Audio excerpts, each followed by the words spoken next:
Bismillahirrahmanirrahim. Assalamualaikum warahmatullahi wabarakatuh. Alhamdulillahilladzi hadana li hada wa ma kunna linahtadiya laula an hadanallah. Laqad ja'at rusulu rabbina bil haqq wa nudu an tilkumul jannati uristumuha bima kuntum ta'malun. Asyhadu an la ilaha illallah wa asyhadu anna Muhammadan abduhu wa rasuluh. Allahumma salli ala Muhammad wa ala ali Muhammad amma ba'd. Fa ya ibadallah usikum wa nafsi bi taqwallah wasma'u wa ati'u la'allakum turhamun. Ya ayyuhan nasu taqu rabbakumul ladzi khalaqakum min nafsin wahidah wa khalaqa minha zawjaha wa batha minhuma rijalan katsiran wa nisaa'a wattaqullaha alladzi tasaaluna bihi wal arham innallaha kana 'alaikum raqiba. Qala Rasulullah sallallahu alaihi wasallam at-taqwa ra'su kulli 'amalin. Wa qala aidan iqra'ul Qur'an fa innahu ya'ti yaumil qiyamah syafi'an li ashabi. Bapak Ibu yang dirahmati Allah Subhanahu wa taala. Alhamdulillahirabbil alamin. Syukur kita kepada Allah Subhanahu wa taala yang hingga saat ini, hingga pagi ini Allah Ta'ala masih memberikan kesempatan buat kita sekalian supaya apa? Supaya kita senantiasa mau beribadah kepadanya, mampu untuk melangkahkan kaki kita, menggerakkan tubuh kita untuk beribadah kepada Allah Subhanahu wa Ta'ala, yakni salat berjamaah, yang mana salat berjamaah subuh itu diumpamakan oleh Rasulullah, kita selama semalam itu sholat semalam suntuk. Jadi Masya Allah, fadilahnya seperti itu bagi orang-orang yang mau menjalankan sholat berjamaah.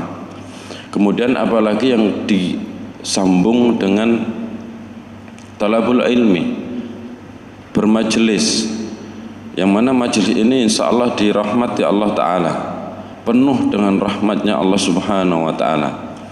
Maka sempatkanlah diri kita untuk menghadiri majelis-majelis taklim. Kalau kita melihat kegiatan keseharian kita tidak menyempatkan, maka sungguh waktu itu habis untuk kegiatan kita. Sebab majelis taklim ini kok katakanlah hanya setengah jam, 30 menit. Durasinya hanya sebentar dibandingkan dengan kegiatan kita yang mungkin men-scroll HP, ngoten nggih, ningali TV atau mungkin yang lain sebagainya. Aktivitas yang lainnya tidak cukup setengah jam, bahkan berjam-jam, ngoten nggih. Napa malah jenenge nyambut gawe, kerja. Kerja niku kan mencari nafkah. Ibadah nggih ibadah. Akan tapi itu keseharian kita tidak cukup 2 jam, 3 jam, bahkan 8 jam kerja secara umum, itu ditambah lagi dengan lembur, ngoten. Ade nek cara nek ndolek dhuwit niku mboten enten lerene kan ya. Kalau kita tidak menyempatkan diri kita untuk thalabul ilmi, bermajelis taklim atau mungkin baca Quran. Nah, dengan begitu kita gunakan waktu yang diberikan oleh Allah Ta'ala niku dengan sebaik mungkin beribadah kepada Allah Subhanahu wa Ta'ala. Dengan tujuan apa? Yakni puncaknya adalah takwa kepada Allah Subhanahu wa Ta'ala. Karena Rasulullah menyatakan at-taqwa ra'su kulli amalin. Takwa itu adalah pokok dari setiap amalan kita. Nanti menjelang puasa atau mungkin masuk puasa, tujuannya apa? Takwa. Diwajibkan kita berpuasa, puncaknya adalah bertakwa kepada Allah Subhanahu wa Ta'ala. Takwa itu apa sih? Secara definisi singkat yang mungkin kita sering dengar, menjauhi larangan dan melaksanakan perintahnya. Secara singkat seperti itu. Bapak Ibu yang dirahmati Allah Subhanahu wa Ta'ala, materi pada pagi hari ini insya Allah muhasabah diri menjelang bulan Ramadan kan ya. Kita sudah masuk akhir di bulan Sya'ban. Mungkin beberapa hari lagi kita akan masuk ke bulan Ramadan. Dan apa yang selama ini kita lakukan selama 1 tahun ini sebelum Ramadan ini? Amalan-amalan apa yang sudah kita upayakan sehingga katakanlah sudah mencapai puncaknya, sudah maksimal menurut kita sendiri.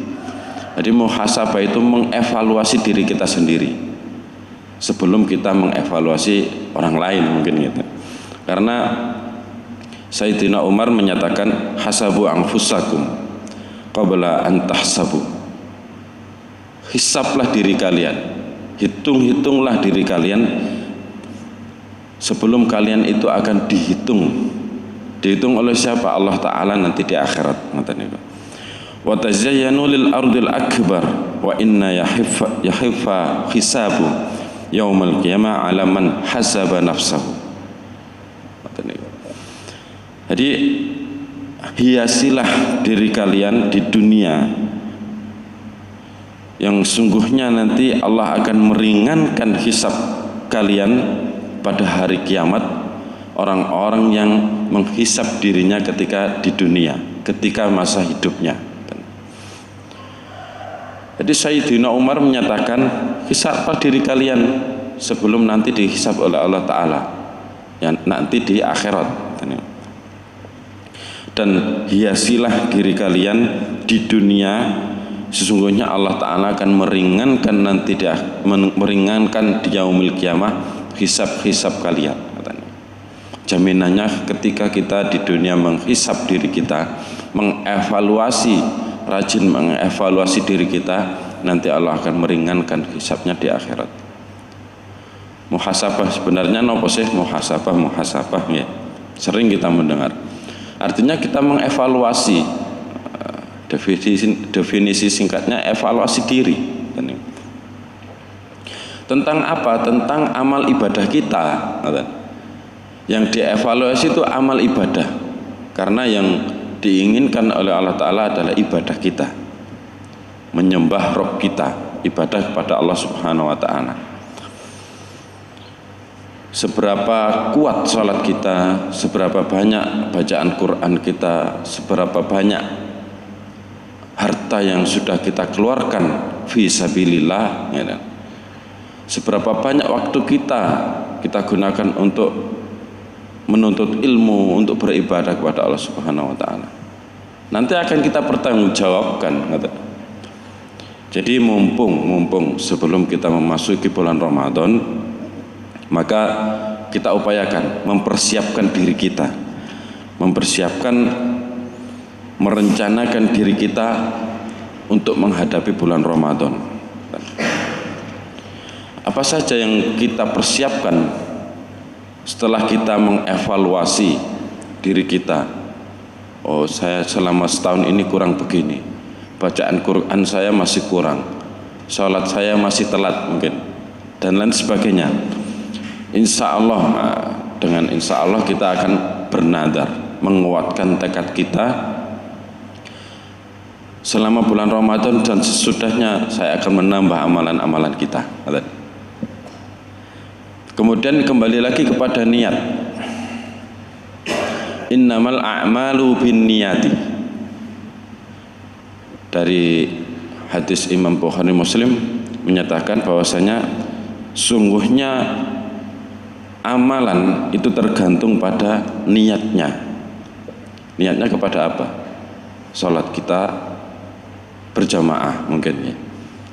Kalau salah niat, kita akan tergelincir.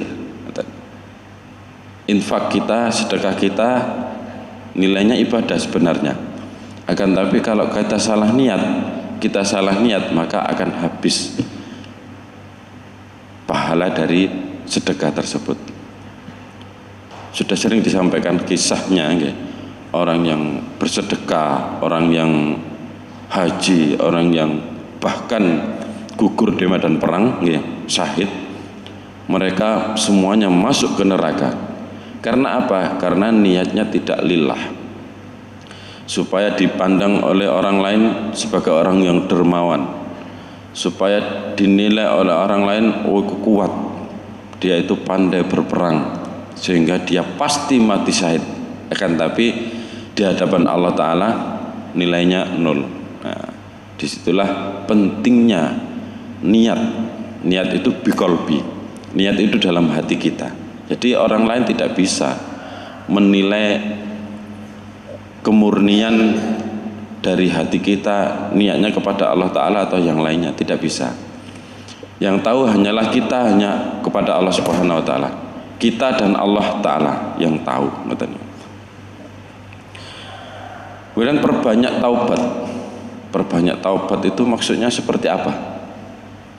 Senantiasa kita bertaubat kepada Allah Ta'ala, yang mana Rasulullah SAW, yang dilakukan oleh Rasulullah SAW adalah beliau tidak lepas, tidak kurang 70 kali dalam sehari, bahkan 100 kali dalam sehari beristighfar kepada Allah Ta'ala. Loh, Rasulullah ini sudah maksum, dijamin jannah kan ya, dijamin jannah.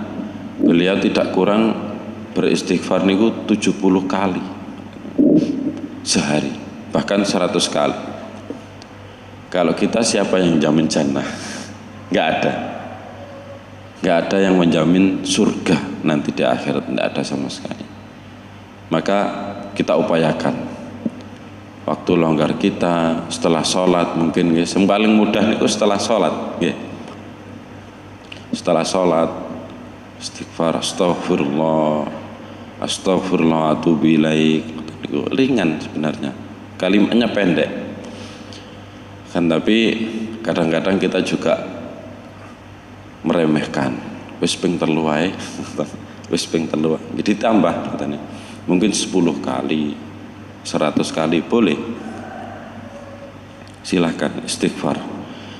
Dan ada kisah yang mungkin mafhum ya, kisahnya seorang pembuat roti ya, ini mungkin sudah terkenal, menyampaikan bahwasanya keinginan saya itu selalu diwujudkan oleh Allah Ta'ala. Nah, menyampaikan kepada seseorang tamu ya, yang diajak ke rumahnya, satu yang belum terwujud. Apa itu? Ditanya oleh tamu tadi. Saya pengen ketemu dengan Imam Ahmad. Nah, Imam Ahmad dari seberang jauh, yang dituntun oleh Allah Ta'ala ke negeri tersebut. Dan ternyata yang diajak ke rumahnya untuk menginap nih karena sebelumnya diusir oleh marbot masjid nih, karena akan ditutup, dibersihkan, diusir, kemudian diajak ke rumahnya oleh si tukang roti tersebut yang rajin beristighfar. Ternyata beliau itu adalah Imam Ahmad, Masya Allah. Begitu Allah Ta'ala memudahkan keinginan kita, hajat-hajat kita dengan memperbanyak istighfar. Yang mana hajat itu diwujudkan atau rezeki itu diberikan kepada orang-orang yang dikehendaki. 5 yasa. Kembali lagi ke istighfar. Fastaghfirullah innallaha kana ghafurur rahimah. Maka perbanyaklah istighfar, karena sungguhnya Allah itu adalah Allah itu maha pengampun dan maha memberikan rahmat. Tidak hanya mengampuni Allah niku, mengampuni dosa-dosa kita, kesalahan-kesalahan kita, akan tapi ketika sudah dosa kita itu dihapus, diberikan rahmat. Nah, janji Allah seperti itu. Rahmatnya Allah apa? yakni dimasukkan ke dalam jannah. Nah, jaminannya Allah seperti itu. Iming-imingnya orang yang beriman adalah jannah. Maka perlu dipertanyakan, kalau orang yang beriman itu sebab aku mlebu neraka ae pokoke Allah ridho, keimanan kita baru dipertanyakan. Pasti orang yang beriman menginginkan jannah, menginginkan surga, masuk surga.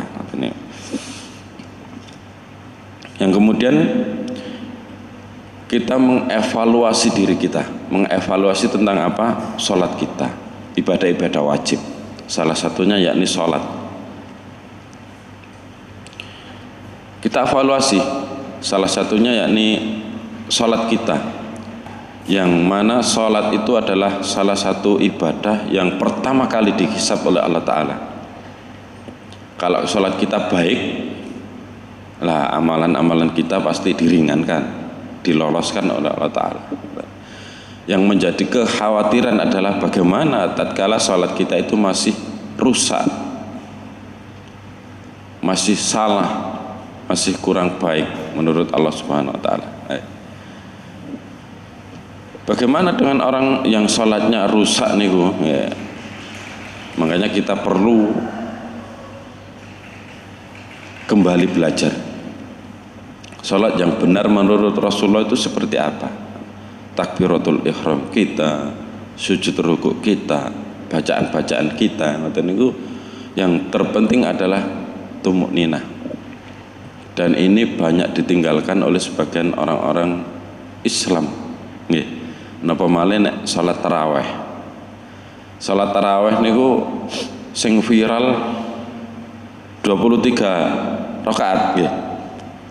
Dijalankan hanya enggak sampai 10 menit. Sakti ini. Nah, perlu dipertanyakan, menurut mereka ya tidak menyalahi aturan, sah nggih sah, memang sah menurut mereka. Akan tapi nilai tumukninahnya mana? Tidak ada sama sekali. Padahal ketika kita membaca Al-Fatihah itu ada jedanya dari ayat pertama ayat kedua niku. Alhamdulillahi Rabbil Alamin, dijeda karena Allah Ta'ala menjawab hamida abadika, menjawab seperti itu. Ar-Rahmanir Rahim, dijawab oleh Allah Ta'ala. Tasbih abadika, dan semua itu dijawab oleh Allah Ta'ala. Makanya harus napa niku tartil bacaan-bacaan kita niku didengarkan oleh Allah Ta'ala. Karena ketika kita sholat niku kan kita berkalam dengan Allah kan ya, omong-omongan kan Allah Ta'ala. Nah nek omong-omongan niku gopo, adabnya mana, cara nek wong Jawa, etikanya mana, tidak ada sama sekali kan ya. Malah membaca rukuk sujud subhanakallahumma rabbana bihamdika allahumma ighfirli niku nek namel doa niku subhana rabbiyal azimi wa bihamdi niku secara lisan kita niku harus masuk ke dalam hati ngoten ya. Subhanallah, subhanallah maha suci Allah, subhanakallahumma rabbana pemelihara kami, wa bihamdika kami memuji engkau, astagfirullah kami memohon ampun kepada. Nek kalau diresapi ngoten niku masya Allah nih, hati kita niku tergetar loh. Jadi sholat niku pun gopo-gopo. Kita rasakan apa yang kita baca. Kita rasakan apa yang kita baca. Napa malih ketika Fatihah, iyyaka na'budu wa iyyaka nasta'in, kita menyerahkan semuanya kepada Allah Ta'ala. Iyyaka na'budu, kami menyembah kepadamu ya Allah, wa iyyaka nasta'in, dan kami meminta pertolongan. Mengakui bahwasanya Allah itu yang patut kita sembah, dan Allah itu yang patut kita mintai pertolongan, bukan kepada dukun, kepada orang pintar dan lain sebagainya, bukan seperti itu. Kita meminta tolong adalah hanya kepada Allah Ta'ala. Itu juga bisa disebut kalimat tauhid, pengikraran kita kepada Allah Ta'ala yang pantas disembah dan yang pantas dimintai pertolongan. Dalam hal-hal sholat kita jaga tumukninahnya. Salah satunya evaluasinya seperti itu. Ngaji atau baca Quran, durasinya mungkin hanya 1 ayat, 2 ayat, 1 menit, 2 menit, 3 menit nih. Kita tambah ngoten. Pawagel. Nek maca Quran kan gampang pegel kan nggih. Saged diraosaken. Nek maca HP, ningali HP niku mboten enten pegel, ditawolok-tawol resenen. Dari grup WA niku satu grup ganti grup WA lainnya, grup lainnya. Satu di WA niku pinten grup niku sampai kuatah grupnya. Kemudian menambah lagi dengan amalan-amalan sunnah. Amalan-amalan sunnah niku nopo? Kalau sholat nggih diiringi dengan sholat rawatib.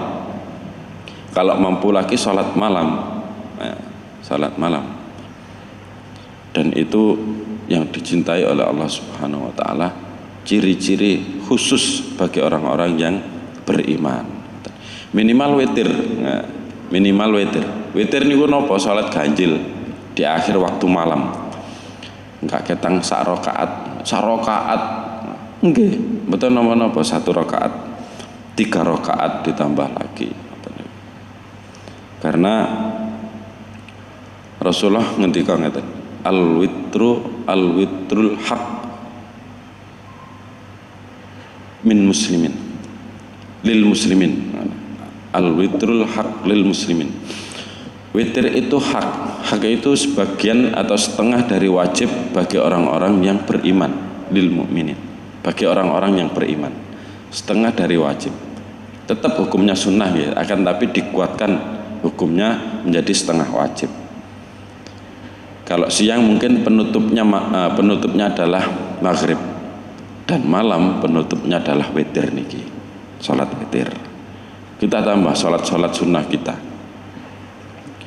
Kemudian menjaga lisan. Menjaga lisan itu kadang-kadang nggih abot nggih. Kadang-kadang keperucut nggih. Jenenge omongan itu tidak terkontrol kadang-kadang. Man amana billahi wal yaumil akhir falyaqul khairat aw liyasmut. Barang siapa yang dia itu beriman kepada Allah dan hari akhir, maka berkatalah yang baik, berkatalah yang tidak mencederai orang lain, tidak melukai perasaan orang lain. Kalau tidak bisa, meneng mawon, diam. Auliyasmut. Diam itu lebih baik. Makanya ada kata-kata, ada peribahasa diam itu emas. Emasnya mungkin nek gak iso ngomong apik yo menengahin niku berarti diamnya itu emas kan kata. Diamnya emas. Itu lebih baik diam itu. Oh, gak tahu ngomong pisan nyelekit. Niku lebih bahaya lagi melukai orang lain. Artinya omongan-omongan yang baik itu apa? Omongan-omongan yang mengandung nasihat, omongan-omongan yang membuat orang lain itu senang, ngoten niku. Senang niku napa? Dia diberikan nasihat itu tergerak hatinya untuk menjadi lebih baik, ngoten niku. Iradatul khair li ghairihi, menginginkan orang lain itu lebih baik dari selainnya, ngoten niku. Untuk lebih baik, intinya seperti itu. Nasihat itu kan seperti itu nggih. Mboten kok nasihat itu kadang-kadang isi-isi dari nasihat itu kadang-kadang juga menyentuh orang lain. Menyentuh itu dalam artian ketika seseorang itu terbiasa melakukan sesuatu yang kurang baik atau kemaksiatan, ketika diberikan nasihat dia itu tersentuh. Kadang-kadang itu efeknya apa? Kadang untuk dirinya pengen merubah, pengen berubah. Iya rek, menyadari aku kurang apik, menita rubah. Atau kadang-kadang juga berefek nasihat yang menyentuh itu menjadikan emosi katanya. Samen tak delok kok gak tahu sholat. Nanti ya repot nggih repot. Efeknya kadang-kadang seseorang itu lapo sih takok ae. Kon kok ngurusi wong liya seperti itu. Lah, disitulah titik orang-orang yang melakukan nasihat kepada orang lain atau berdakwah kepada seseorang. Nek mboten tiyang niku seneng menyadari kesalahannya, nggih malah emosi katanya. Sebagaimana Rasulullah ketika menyampaikan kalimat tauhid, tidak sedikit orang itu yang melempari batu, bahkan meludahi Rasulullah. Efeknya memang seperti itu. Yang kemudian kita menyusun target apa? Katakanlah nanti di bulan Ramadan aku akan melakukan khatam Quran. Nah, targetnya seperti itu. Mungkin sedekah harian itu berapa? Tidak harus banyak kan ya. Sedekah itu tidak harus banyak. anfiqu mimma razaqnakum, sedekahkan dari sebagian itu bisa kecil bisa besar, sebagian dari apa yang telah diberikan oleh Allah Ta'ala berupa rezeki ini. Wow. Amalan yang salah satu amalan yang dicintai oleh Allah Ta'ala adalah ad-daim, amalan yang senantiasa dilakukan secara terus menerus atau istiqomah secara umum. Titik-titik mungkin 2000 tapi setiap hari, nah, itu akan dicintai oleh Allah Ta'ala. Istiqomah salat malam ngoten niku dicintai oleh Allah Ta'ala. Yang penting istiqomah, mboten nek pas Ramadan tok, bahkan awal 10 hari yang awal rutin ngoten niku kaya-kaya nggih. Masjid niki penuh. Nah, setelah 10 hari kedua, 10 hari ketiga terakhir semakin ada kemajuan. Sampai maju karena loro, karena siji bahkan. Nah, itu berarti belum istiqomah. Berat nggih berat. Memang berat, amalan yang istiqomah itu berat. Apalagi sholat tarawihnya dilakukan di malam hari, semakin berat lagi. Ngantuk-ngantuk wong. Nek sholat sore, tarawih sore niku wetenge kewaregen. Nek sholat bengi ngantuk. Nah, itulah sifat manusia nggih. Makane nek buka niku dibatasi, direm. Pun penuh, pun dipenuhi perutnya. Makanya waktunya sholat tarawih setelah sholat isya berat kata niku, ngantuk. Dan disitulah tujuan kita bermuhasabah, untuk mengevaluasi, mempersiapkan diri kita, memperbaiki, merencanakan untuk ibadah di hari esok katanya. Kalau di surat Al-Hasr Allah Ta'ala menyatakan, ya ayyuhalladzina amanu ittaqullaha wal tanzur nafsum ma qaddamat lighad. Wahai orang-orang yang beriman, bertakwalah kepada Allah Ta'ala, wal tanzur nafsum ma qaddamat lighad, dan persiapkan setelah nanti kematian kalian, persiapkan diri-diri kalian. Wattaqullaha innallaha khabirum bima ta'malun. Sungguhnya Allah itu khabirun, maha mengetahui, bima ta'malun, dengan apa-apa yang kalian kerjakan. Perintah Allah Ta'ala adalah mempersiapkan hari esok kita. Hari esok itu apa? Ya hari akhirat, bukan hari besok. Besok niku setelah Sabtu Ahad mboten. Hari esok niku nanti di akhirat, kampung akhirat. Tidak mungkin kita hidup selamanya nggih. Tidak mungkin kita hidup selama-lamanya di dunia, tidak mungkin. Ada batasnya. Mungkin 60 tahun, 70 tahun, bahkan 100 tahun, mungkin ada batasnya. Pasti akan mati. Dan yang kekal adalah nanti di akhirat.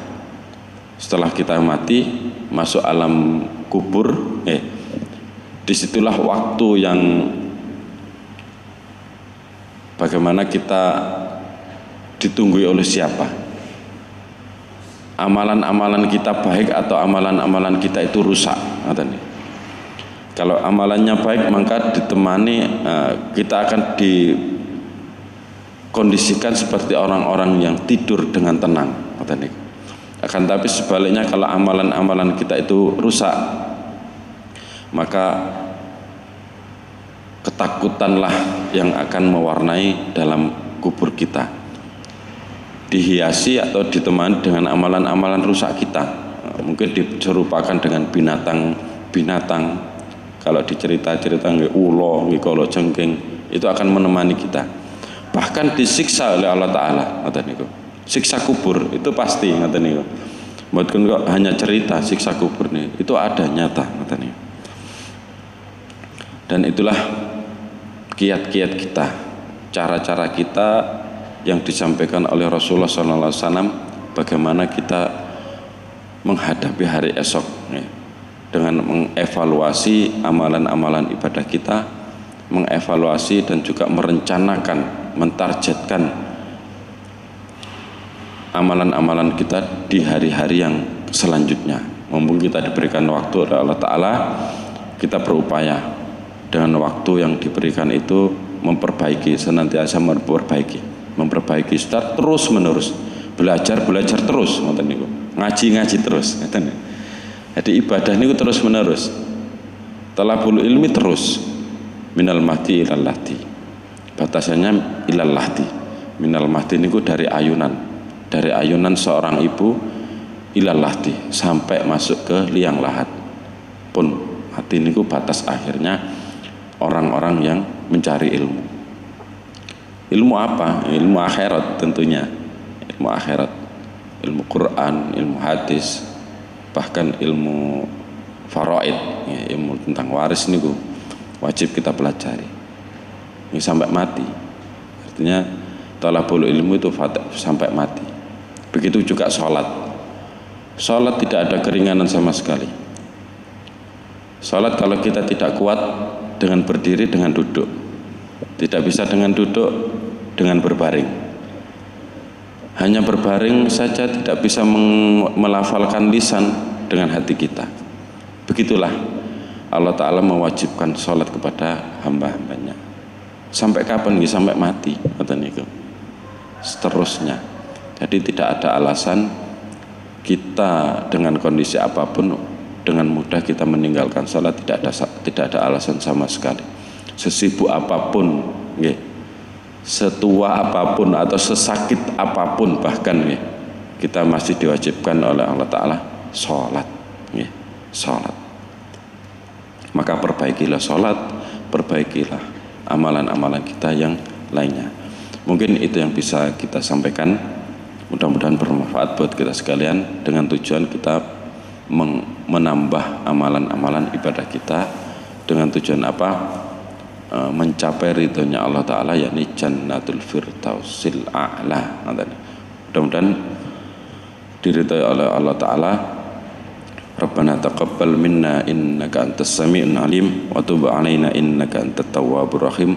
Wa akhiru qali hadza astaghfirullah li wa lakum innallaha wal ghafurur rahim. Assalamualaikum warahmatullahi wabarakatuh.